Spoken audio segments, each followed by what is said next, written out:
Guys, so the National Convention has actually been the, order of the day in South Africa, the talk of the day. It's actually been heated. A lot of bitterness coming out of South Africans, a lot of expressions of anger. Something that is not necessary to have the National Convention. Others just think it's just another talk shop. You see, there were some intense moments at the time. There were attempts at fights and intense arguments between the conveners and the citizens. And let's just quickly have this look. We are the foot soldiers. We are on the ground. All of you here have bodyguards. We don't have bodyguards. We had a colleague who came here from 3 a.m. in the morning. All right, we thank are you foot so soldiers. much. We know what's happening on the ground. And if you say it's a national dialogue for us, you can't shut us down. It's said that you are here because 2026 elections are coming. So you're trying to buy our silence. All right, thank you so much. Let's give that a hand. And then I'm just going to pause here because this is what we want. This is the dialogue we have been called to do. We are in plenary. We're not going to go into dialogue now because I'm going to give you the reason. This is not a dialogue. I have a question, ma'am. You I have may a question. answer- No, I have a question before anybody.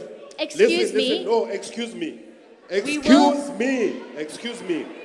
First, Yeah, so it was a really intense space, and I think this is expected from any national dialogue or convention from South Africa, because South Africans are bottling a lot of emotions, a lot of anger, a lot of bitterness, and all of this. So much complaints about many things in South Africa that have gone wrong.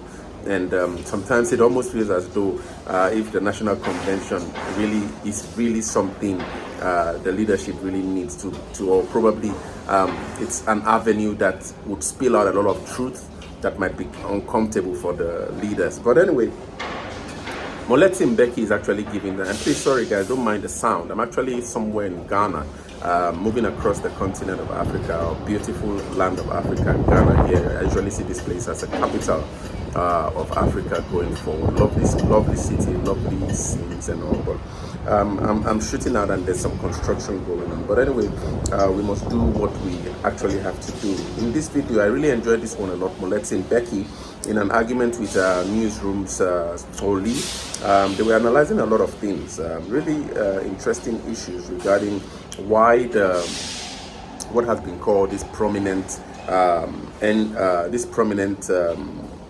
would I call them now, organizations, right, decided to not to attend the National Convention or to boycott the National Convention. One of the things Mbeki argues here in this argument is that there were no papers sent to them. There were no papers, there were no official kind of like officiality, so to speak.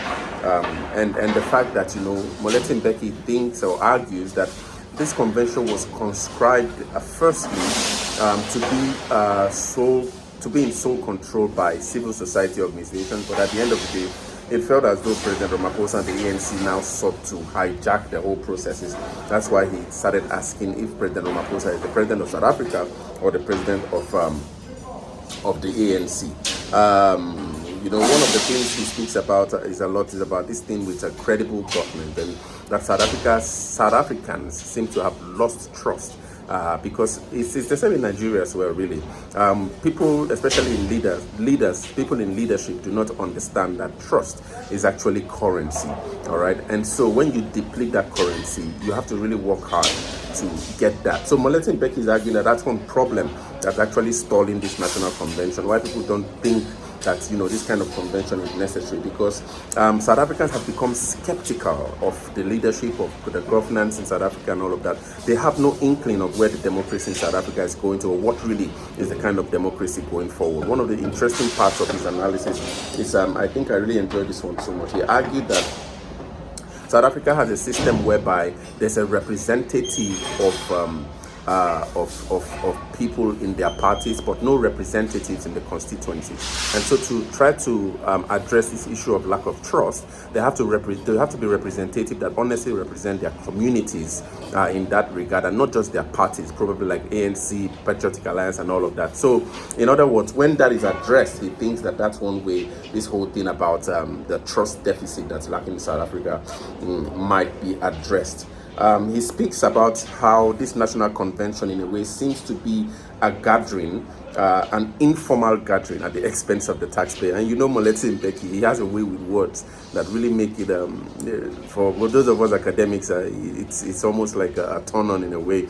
But he speaks about how this national convention just seems to be another informal gathering that probably we might have to splash another 700 million rand on, to which that money could be apportioned to do something else to probably benefit the citizens. Really explosive interview he has with Soli here.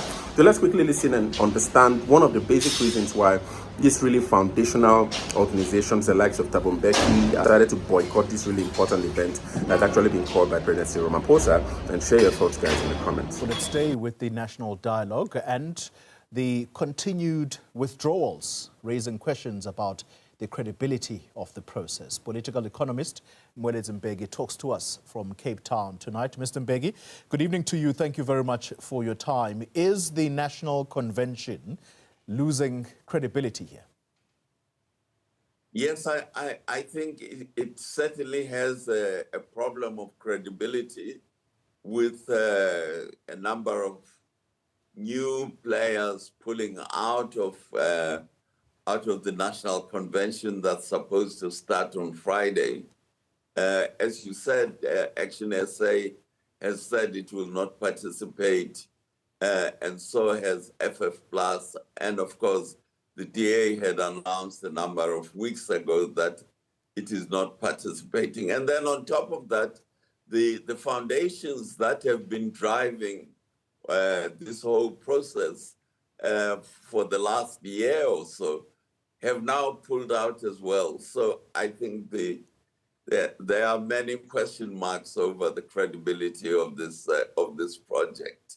You've heard the arguments, I would imagine, for and against. What do you think is the problem, and what needs to be solved for this process to once again gain confidence, particularly of ordinary South Africans? Well, I think what we were promised as citizens was that this was going to be a project that was South African citizens talking to South African citizens under the leadership of civil society. What is now happening is that the leadership is definitely that of President Ramaphosa. It's not very clear whether it's Ramaphosa as president of the ANC or Ramaphosa as president of the country, but either way, it's the same person. So the question of who's driving it, it seems pretty clear now that it is being driven by the ANC president of South Africa. That is one issue. The other issue is the preparation really for this. You need lots of documents. If you are going to have hundreds of people meeting at a conference, whatever the status of the conference, you have to have a lot of documents that have to be distributed beforehand, whereby the delegates can read the documents, understand what they're about, so that they can debate the documents when they meet. I have not seen any documents being distributed for this national convention. So this seems to be an informal gathering at a huge expense to the taxpayer. So that is another concern. Nomboniso Kasa, who is one of the eminent persons group, says it's normal for what is happening. It is normal contestation in a democracy. And if anything, it probably would have been strange if there were no dissenting voices. Do you agree with her? Well, I don't know. You see, one can say that, to be incompetent and not to be prepared is good for democracy. I don't share that point of view, I'm afraid. The other element here, Mr. Mbeki, is what has been framed as a fight between former President Mbeki, whose brainchild this national dialogue is, and the current President Cyril Ramaphosa. Do you share in that view? Well, I wouldn't have thought that a former president fights a sitting president. I think this is a sensationalizing of the process. The reality is, who controls this process? Is it the ANC via the state president, or is it civil society? That is the issue. It's not this individual or that individual. That is poor journalism trying to create a sensation, in my view, and obscuring the substantive issues.